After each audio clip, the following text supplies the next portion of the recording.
అందుకే మహబూబ్నగర్ జిల్లా ప్రజలకు నా విజ్ఞప్తి ఒకటే, ఇవాళ మనల్ని కాదని ఎవరికన్నా వేస్తే ఏమన్నా మన జిల్లాకి ఏమన్నా ప్రయోజనం ఉందా?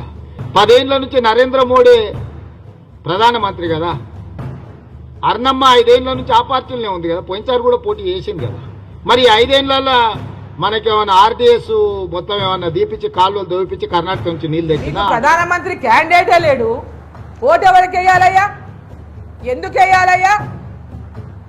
ఎవరి కోసం వేయాలయ్యా? ఇలా ఓడిపోతే నీ కుర్చీ ఏమైనా పీకేస్తామని చెప్పిండ్రా వాళ్ళు? నీ కుర్చీ పీకేస్తారనే భయానికి ఈరోజు కేంద్రంలో నరేంద్ర మోదీ ప్రధానమంత్రిగా ఉండొద్దా? ప్రధానమంత్రిగా ఉండి ఈ ప్రాంతానికి మేలు చేయొద్దా? ఈ ప్రాంతంలో అభివృద్ధి జరగొద్దా? నువ్వే కదా ప్రధానమంత్రి. జిల్లాకు మోడీతోనే ఏమన్నా ఓ 10,000 కోట్లు ఏమన్నా పట్టుకొచ్చిందా?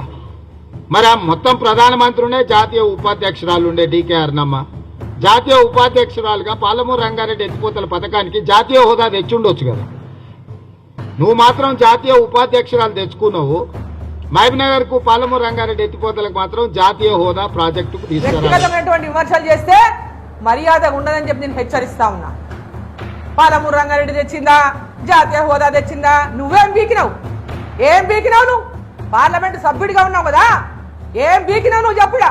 అరే ఈ జిల్లాకు పాలమూరు రంగారెడ్డి తెచ్చిందే డీకే అరుణమ్మ, నీవు కాదు.